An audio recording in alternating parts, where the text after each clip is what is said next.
ہمارے معاشرے میں عوام الناس کی اکثریت یہ سوال پوچھتی ہے کہ عام غسل اور غسل جنابت میں کیا فرق ہے؟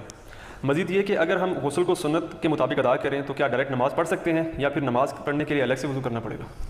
دیکھیں یہ بڑا کریٹیکل سوال ہے، یہ اکثر لوگ کرتے ہیں۔ میں نے وضو، غسل، تیمم، استنجا، حیض و نفاس کے مسائل، اس پہ 42 مسئلہ ڈیٹیل ریکارڈ کروایا تھا آلموسٹ 7 سال پہلے۔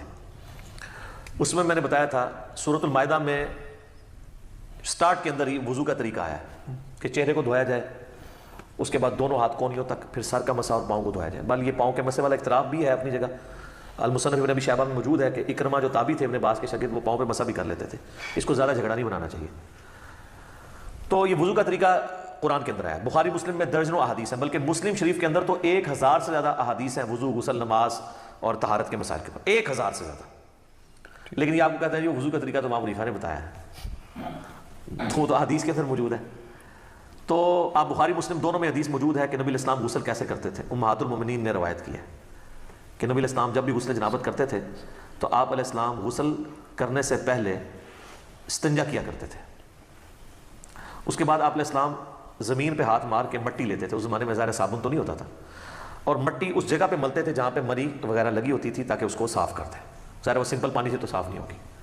اس کے بعد آپ علیہ السلام، بخاری مسلم کے الفاظ ہے کہ نماز کا سا وضو کرتے تھے، کلی کرتے تھے، غرغرے کے ساتھ سنت ہے، ناک میں پانی ادھر تک چڑھاتے تھے، اور وہ ابو داؤد میں الفاظ موجود ہیں کہ اگر روزہ نہ ہو تو پھر تو آپ اوپر تک چڑھیں، روزہ ہو تو آپ بس نارملی جتنے ہے پانی ہے۔ اس کے بعد چہرہ دھوتے تھے، نماز کا سا وضو کرتے تھے، پاؤں چھوڑ دیتے تھے۔ اس کے اندر ایک حکمت تھی، کیونکہ کیچڑ تھا، نیچے پانی جمع ہوتا تھا، اور اس زمانے میں لوگ شلوار نیچے سے نہیں پہنتے تھے، تہمد ہوتی تھی، نیچے سے پہنے تو کیچڑ پاؤں پہ لگ جائے۔ تہمد میں جو کر رہا ہے تو وہ تو اوپر سے پہن لے گا اور پاؤں اس کے کیچڑ والے ہوں گے، اور بخاری مسلم میں الفاظ ہے نبی علیہ السلام باہر آ کے پاؤں دھوتے تھے۔ آج کل ایسا نہیں ہے، آج تو ہم اس ازمائش سے گزر نہیں رہے، ہم تو ٹائلز والے باتھ روم میں ہوتے ہیں، ساتھ ساتھ پانی بہتا رہتا ہے، وہ پاک ہوتا جاتا ہے، نکل جاتا ہے۔ ورنہ تو والی مصیبت ہو جائے ہم پہلے تولیہ باندھ کے باہر نکلیں اور پاؤں دھوئیں اور اس میں وہ چیٹے بھی نہ پڑے پھر شلوار پہنے، اب تو یہ ضرورت ہی نہیں اندر ہی، تو آپ پورا وضو بھی کر سکتے ہیں۔ اچھا، کیونکہ نبی علیہ السلام وضو کرتے تھے اور اس سے پہلے استنجے والی جگہ سب کچھ دھو چکے ہوتے تھے، اور اس کے بعد آتا ہے پھر آپ علیہ السلام 3 دفعہ جو وہ سر پہ پانی بہاتے تھے، دائیں طرف بائیں طرف۔ ذرا وہ غسل ہوتا تھا ایک برتن اور بالٹی کے ذریعے، تو وہ اسی طریقے سے ہی ہوگا۔ آج کل تو شاور ہے، مسئلہ ہی کوئی نہیں ہے۔ تو اس کے بعد آپ پاؤں باہر نکل کے دھوتے تھے، اور اسی وضو کے ساتھ، غسل کے ساتھ وضو بھی شمار ہو جاتا تھا۔ لیکن یہ اس صورت میں ہے جب غسل کے دوران آپ کے ساتھ کوئی ایسا معاملہ نہ ہو جو وضو کو توڑ دیتا ہے۔ اگر اسی دوران کسی کی ہوا خارج ہو جاتی ہے یا پیشاب کا قطرہ نکل جاتا ہے تو پھر وہ غسل کر کے نکلے اور کہ جی میرا وضو ہو گیا، تو اپنے آپ کو ہی دھوکہ دے رہا ہے، کیسے ہو گیا؟ اس کو تو پھر اینڈ پہ دوبارہ سے وضو کرنا ہوگا۔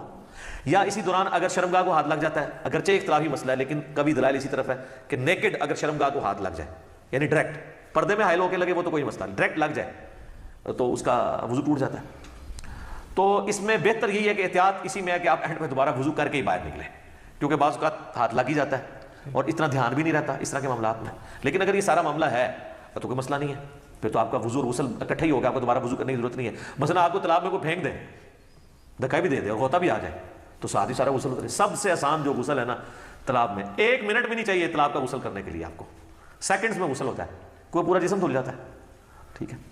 اچھا، اگلے زمانوں میں لوگ کپڑوں سمیت غسل کیا کرتے تھے، یعنی ایک لنگوٹا باندھ کے، پورا نہیں، جب کبھی اوپن جگہ پہ نہانا ہوتا تھا۔ آج کل بھی ایسے ہی ہوتا ہے تو، لیکن آج کل چونکہ باتھ روم ہے تو ہمیں ضرورت نہیں ہے۔ باقی دریا ایریا میں ابھی بھی آپ دیکھیں جوڑوں کے جو گیسٹ ہیں وہ لنگوٹا باندھ کے کر رہے ہوتے ہیں، وہ تو نیچے وہ باندھنا پڑتا ہے، ادروائز تو پھر ظاہر ہے وہ شرم و حیا والا ایشو ہو جاتا ہے۔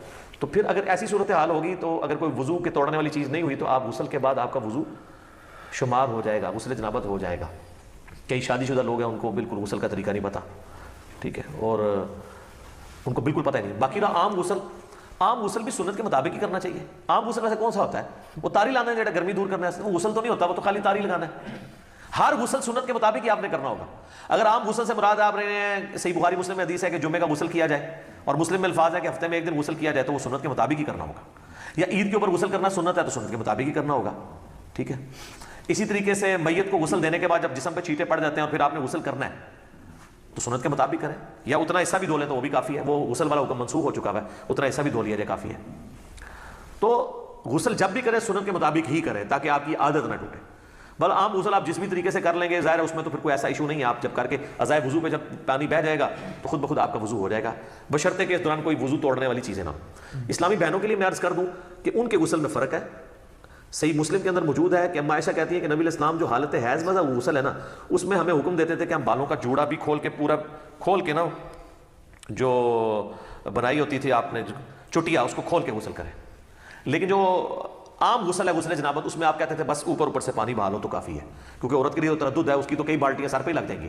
اس زمانے میں تو پانی بھر کے لانا بھی ایشو ہوتا تھا. آج کل والا صاحب تو نہیں اٹیچ بات ہے اور اوپر جو ہے وہ آپ کا شاور چل رہا ہے.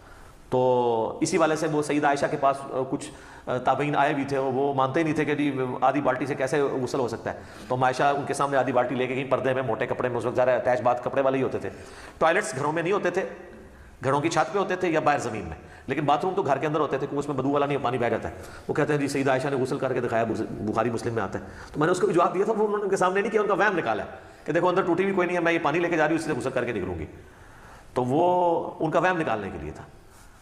تو یہ غسل اس صورت میں شمار ہوگا اس کے ساتھ وضو بھی، جب کہ وضو توڑنے والی کوئی چیز نہ ہو. تو ظاہر ہے اتنی احتیاط کے ساتھ، بعض لوگ تو بیچارے پوری احتیاط سے کرتے ہیں، اینڈ پہ جب وہ یعنی وہ کپڑے پہننے لگتے ہیں تو شرمگاہ کو ہاتھ لگ جاتا ہے، تو پھر زیرو پہ آ گئے، جیسے 99 پہ سانپ کاٹ گیا نیچے آ گئے. تو بہتر یہی ہے کہ تسلی سے کر کے نکلیں، بعد میں آپ وضو کر لیں، اور اس میں کوئی غلوب والا شمار بھی نہیں ہوگا. ظاہر ہے کہ آپ اس اعتبار سے کر رہے ہیں.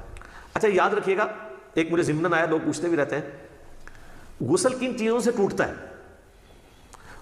غسل اسی صورت میں ٹوٹے گا جب شہوت کے ساتھ منی خارج ہوگی، یا میاں بیوی ازدواجی تعلق قائم کریں اور اس صورت میں چاہے منی خارج ہو یا نہ ہو.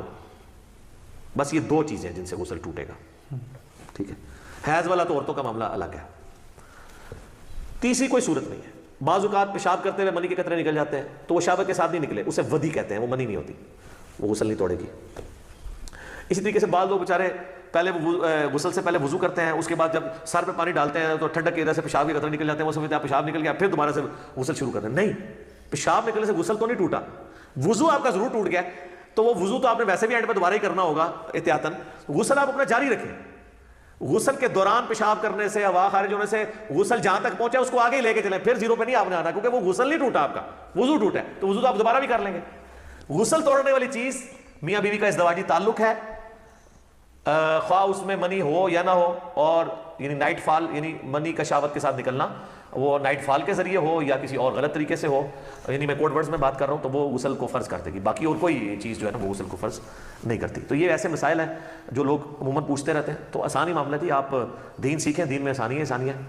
تو اگر آپ بعد میں وضو کر لیں غسل کے بعد، اسی میں احتیاط ہے، بجائے اتنا اس طرح کر کے کان پکڑنے میں، آسانی اسی کے اندر ہے آپ کی.